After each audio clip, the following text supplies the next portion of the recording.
नमस्कार, राजस्थान डायरी में आपका स्वागत है। प्रधानमंत्री नरेंद्र मोदी के जन्म दिवस के शुभ अवसर पर राजस्थान सरकार ने प्रदेश में अनेक जनकल्याणकारी कार्यक्रमों और अभियानों का शुभारंभ किया। इन प्रयासों के माध्यम से राज्य को विकास की नई ऊंचाइयों तक पहुंचाने का संकल्प लिया गया। इन कार्यक्रमों और अभियानों के माध्यम से कैसे बदलेगा राजस्थान का भविष्य, जानने के लिए आइए देखते हैं हमारी ये रिपोर्ट। राज्य सरकार प्रदेश को उन्नति के शिखर पर ले जाने के लिए निरंतर प्रयत्नशील है। इसी का परिणाम है प्रदेश में समावेशी विकास को तो गति मिल ही रही है, राज्यवासी भी खुशहाल बन रहे हैं। इसी दिशा में और आगे बढ़ते हुए हाल ही में मनाए गए प्रधानमंत्री नरेंद्र मोदी के जन्म दिवस पर राज्य सरकार द्वारा अनेक जनकल्याणकारी कार्यक्रम और अभियानों का शुभारंभ कर राजस्थान की प्रगति को नई रफ्तार दी गई। इसके अंतर्गत मुख्यमंत्री भजनलाल शर्मा ने जयपुर के सिटी पार्क में आयोजित स्वच्छता ही सेवा अभियान 2025 का शुभारंभ किया। इस अवसर पर मुख्यमंत्री ने सीवरेज नीति का विमोचन किया। साथ ही उन्होंने सफाई मित्रों को पीपीपी किट का वितरण करते हुए अन्य योजनाओं के लाभार्थियों को भी सम्मानित किया। इस दौरान जयपुर स्वच्छता यात्रा की एक शॉर्ट फिल्म भी दिखाई गई। इस मौके पर मुख्यमंत्री ने कहा कि स्वच्छ सर्वेक्षण में राजस्थान ने ऐतिहासिक उपलब्धियां हासिल की हैं। जयपुर के दोनों नगर निगम राष्ट्रीय स्तर पर टॉप 20 में शामिल हुए हैं। उन्होंने कहा कि डूंगरपुर को सुपर स्वच्छ लीग शहरों में राष्ट्रीय पुरस्कार मिला है। वहीं जयपुर ग्रेटर और जयपुर हेरिटेज दोनों को कचरा मुक्त शहर की श्रेणी में 3 स्टार रेटिंग मिली है। उन्होंने कहा कि जयपुर ग्रेटर को पहली बार वाटर प्लस सर्टिफिकेट भी मिला है, जो भविष्य की रैंकिंग में प्रदेश की स्थिति को और मजबूत बनाएगा। मुख्यमंत्री ने इस अवसर पर सभी नागरिकों से स्वच्छ भारत निर्माण में सक्रिय सहयोग देने और स्वच्छता को अपनी जीवन शैली का हिस्सा बनाने की अपील की। इस दौरान उन्होंने आमजन को स्वच्छता की शपथ भी दिलाई। इसके साथ साथ मुख्यमंत्री ने स्वच्छता ही सेवा अभियान के तहत आमजन के साथ सिटी पार्क परिसर में श्रमदान किया और लोगों का उत्साह बढ़ाया। उन्होंने आयोजन परिसर में कदम्ब एवं कल्प का वृक्ष लगाकर पर्यावरण संरक्षण का प्रभावी संदेश दिया। इसी क्रम में मुख्यमंत्री भजनलाल शर्मा ने जयपुर के मालवीय नगर से शहरी सेवा शिविर का शुभारंभ किया। साथ ही उन्होंने शहरी शिविर 2025 की मार्गदर्शिका का विमोचन किया और प्रधानमंत्री आवास योजना के लाभार्थियों को चेक एवं अन्य लाभार्थियों को पट्टे वितरित किए। साथ ही उन्होंने कहा कि राज्य सरकार ने जनता की सेवा के लिए शहरी सेवा शिविरों का शुभारंभ किया है। इससे आम जन का जीवन बेहतर होगा। उन्होंने कहा कि इन शिविरों में सफाई व्यवस्था को बेहतर बनाने, ब्लैक स्पॉट खत्म करने, सड़कों, नालियों तथा सीवर लाइनों की मरम्मत, बंद पड़ी स्ट्रीट लाइट्स को दुरुस्त करने, पार्कों, चौराहों के सौंदर्यीकरण सहित विभिन्न जन उपयोगी कार्य किए जाएंगे। ये शिविर वन स्टॉप समाधान के रूप में काम करेंगे। यहाँ जन्म, मृत्यु, विवाह पंजीकरण, फायर एनओसी, ट्रेड लाइसेंस और सीवर कनेक्शन जैसी सेवाएं तत्परता से मिलेंगी। साथ ही लीज होल्ड, फ्री होल्ड पट्टे जारी किए जाएंगे व नामांतरण और नाम हस्तांतरण जैसे कार्य भी नई गति से पूरे होंगे। इस दौरान मुख्यमंत्री ने शिविर में विभिन्न विभागों की स्टॉलों का अवलोकन कर आवश्यक दिशा निर्देश भी दिए। इसी श्रृंखला में जयपुर के बस्सी की ग्राम पंचायत टोडा भाटा के बिराजपुरा में ग्रामीण सेवा शिविर के शुभारंभ समारोह में भी मुख्यमंत्री की गरिमामयी उपस्थिति रही। इस शिविर में मुख्यमंत्री ने नामांतरण, सहमति विभाजन, आवासीय पट्टा, बीज मिनी किट का वितरण किया। साथ ही उन्होंने पीएम सूर्यघर मुफ्त बिजली योजना के तहत सब्सिडी राशि, प्रधानमंत्री मातृ वंदना योजना के तहत सहायता राशि से लाभार्थियों को लाभान्वित किया। इसी प्रकार प्रधानमंत्री जीवन ज्योति योजना के तहत बीमा राशि का चेक भी प्रदान किया। उन्होंने मुख्यमंत्री मंगला पशु बीमा योजना के तहत लाभार्थियों को बॉन्ड सौंपा और मुख्यमंत्री कन्या दान योजना के तहत सहायता राशि का भुगतान किया।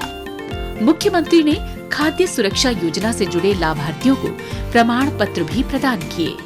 इस शिविर को संबोधित करते हुए मुख्यमंत्री ने कहा कि ग्रामीण सेवा शिविरों के माध्यम से केंद्र व राज्य सरकार की कल्याणकारी योजनाओं का लाभ प्रत्येक जरूरतमंद तक पहुंचाया जाएगा। इन शिविरों में प्रधानमंत्री जन धन योजना, प्रधानमंत्री जीवन ज्योति बीमा योजना, प्रधानमंत्री सुरक्षा बीमा योजना, अटल पेंशन योजना जैसी योजनाओं से आम जन को जोड़ा जाएगा। साथ ही मातृ एवं शिशु स्वास्थ्य, टीबी मुक्त भारत अभियान से जुड़े कार्यों को प्राथमिकता दी जाएगी और PMJAY कार्ड बनाए और वितरित किए जाएंगे। इसी तरह सामाजिक सुरक्षा पेंशन योजना, पालनहार योजना और मुख्यमंत्री घुमंतु आवास योजना जैसी योजनाओं के लंबित प्रकरणों का निस्तारण किया जाएगा। उन्होंने कहा कि किसानों को बीज मिनी किट वितरित किए जाएंगे। दीनदयाल उपाध्याय गरीबी मुक्त गांव योजना के तहत 10,000 और गांवों का BPL सर्वे किया जाएगा। उन्होंने कहा कि सभी आमजन इन शिविरों का लाभ उठाएं एवं आस पड़ोस के लोगों को भी प्रेरित करें। मुख्यमंत्री ने सभी जनप्रतिनिधियों से भी आह्वान किया कि वे इन शिविरों में अपनी सक्रिय भागीदारी निभाएं। इस दौरान उन्होंने शिविर में विभिन्न विभागों के स्टॉल्स का निरीक्षण किया और अधिकारियों से योजनाओं और उनकी क्रियान्विति के संबंध में संपूर्ण जानकारी ली।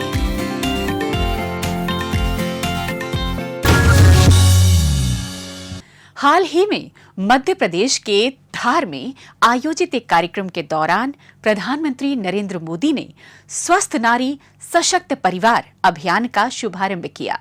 मुख्यमंत्री भजनलाल शर्मा भी वीडियो कॉन्फ्रेंस के माध्यम से इस कार्यक्रम में शामिल हुए। क्या कुछ खास रहा इस कार्यक्रम में, जानने के लिए देखते हैं हमारी ये रिपोर्ट। स्वस्थ और समृद्ध महिला प्रगतिशील समाज और मजबूत राष्ट्र की बुनियाद होती है। इसी उद्देश्य को ध्यान में रखते हुए प्रधानमंत्री नरेंद्र मोदी ने मध्य प्रदेश के धार में आयोजित एक कार्यक्रम के दौरान स्वस्थ नारी सशक्त परिवार अभियान का शुभारंभ किया। इस कार्यक्रम से मुख्यमंत्री भजनलाल शर्मा प्रतापनगर स्थित RUHS चिकित्सालय परिसर से वर्चुअली जुड़े। इस अवसर पर प्रधानमंत्री नरेंद्र मोदी ने मातृ वंदना योजना के तहत 15 लाख से अधिक महिलाओं को वित्तीय सहायता भी हस्तांतरित की और भारत की नारी शक्ति को राष्ट्र की प्रगति का आधार बताया। इस अभियान के तहत महिलाओं की रक्तचाप और मधुमेह से लेकर एनीमिया, तपेदिक और कैंसर जैसी बीमारियों की जांच की जाएगी। प्रधानमंत्री ने महिलाओं से स्वस्थ नारी सशक्त परिवार अभियान के तहत आयोजित स्वास्थ्य शिविरों में अपनी जांच कराने का आग्रह किया। इसके साथ साथ मुख्यमंत्री ने थैलेसीमिया कुटुंब योजना का शुभारंभ भी किया। उन्होंने कहा कि राजस्थान में लगभग 4,000 बच्चे थैलेसीमिया बीमारी से पीड़ित हैं। इस योजना के तहत कोई भी एक संस्था एक थैलेसीमिया बच्चे के लिए वर्ष में 15 से 20 यूनिट रक्तदान की जिम्मेदारी लेगी। साथ ही मुख्यमंत्री ने राष्ट्रीय मानसिक स्वास्थ्य कार्यक्रम के अंतर्गत मन दर्पण कार्यक्रम की भी शुरुआत की। उन्होंने JK लोन अस्पताल में नवनिर्मित बाल हृदय छाती वाहिका शल्य चिकित्सा इकाई का लोकार्पण किया। 20 करोड़ रुपए की लागत से तैयार इस अत्याधुनिक इकाई में 80 बेड की सुविधा उपलब्ध कराई गई है। उन्होंने कहा कि 8वें राष्ट्रीय पोषण माह का भी शुभारंभ किया गया है। पोषण पखवाड़ा 2025 के आयोजन में राजस्थान ने देश भर में प्रथम स्थान प्राप्त किया है।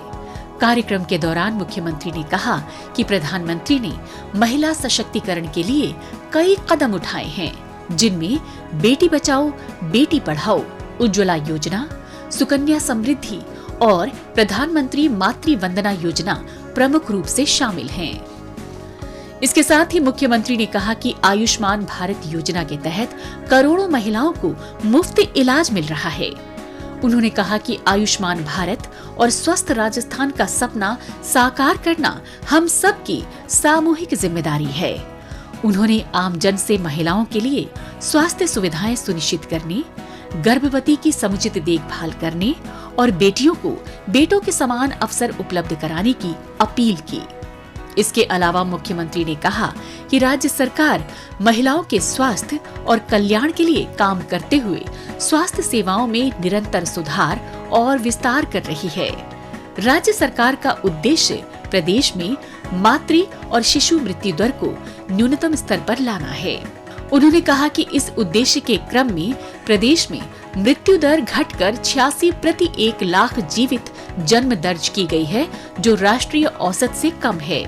इस दौरान मुख्यमंत्री ने RUHS अस्पताल परिसर में कैंसर निदान इकाई बस, मातृ स्वास्थ्य एवं शिशु टीकाकरण स्टॉल्स और रक्तदान शिविर का अवलोकन भी किया।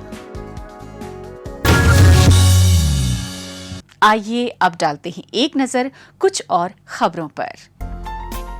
मुख्यमंत्री भजनलाल शर्मा ने स्कूली शिक्षा, उच्च शिक्षा, तकनीकी शिक्षा एवं संस्कृत शिक्षा की बजट घोषणाओं की उच्च स्तरीय समीक्षा बैठक बुलाई। बैठक के दौरान मुख्यमंत्री ने गुणवत्ता के उच्चतम मापदंडों का पालन करते हुए विद्यालयों के निर्माण एवं मरम्मत कार्य सुनिश्चित करने के निर्देश दिए। इन कार्यों में जवाबदेही के लिए स्कूली शिक्षा विभाग में कार्यकारी एजेंसी की नियुक्ति करने के निर्देश भी दिए गए। इस दौरान मुख्यमंत्री ने कहा कि विगत कुछ वर्षों में निर्मित शैक्षणिक संस्थानों के जीर्ण शीर्ण और जर्जर होने पर उनके निर्माण कार्यों की विस्तृत रिपोर्ट मंगवाकर जांच करवाई जाए। साथ ही निर्मित होने वाले भवनों एवं मरम्मत कार्यों के खर्चों की सतत मॉनिटरिंग की जाए। उन्होंने शैक्षणिक भवनों के मरम्मत संबंधी कार्यों के लिए डांग, मगरा, मेवात क्षेत्रीय विकास योजना के तहत अनुमत 20% राशि का प्राथमिकता से उपयोग करने के विशेष आदेश दिए। उन्होंने अधिकारियों को निर्देश दिए कि वे विद्यार्थियों की संख्या के अनुरूप कक्षा निर्माण एवं अन्य सुविधाओं का विस्तार सुनिश्चित करें।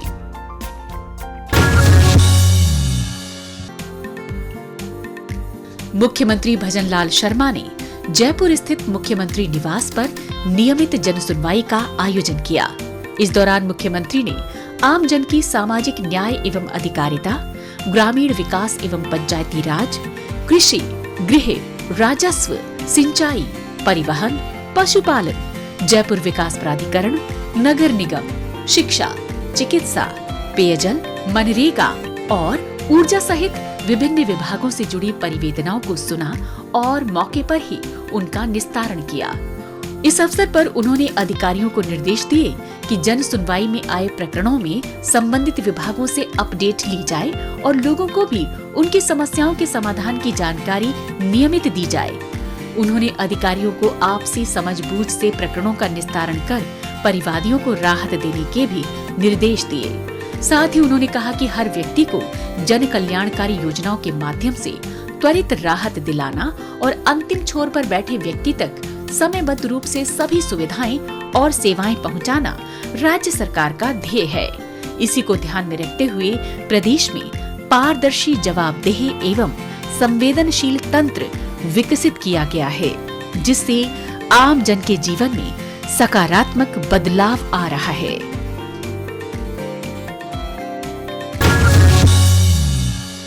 राजस्थान डायरी में आज बस इतना ही। अगले हफ्ते राज्य की नई नई गतिविधियों की जानकारी के साथ हम फिर होंगे हाजिर।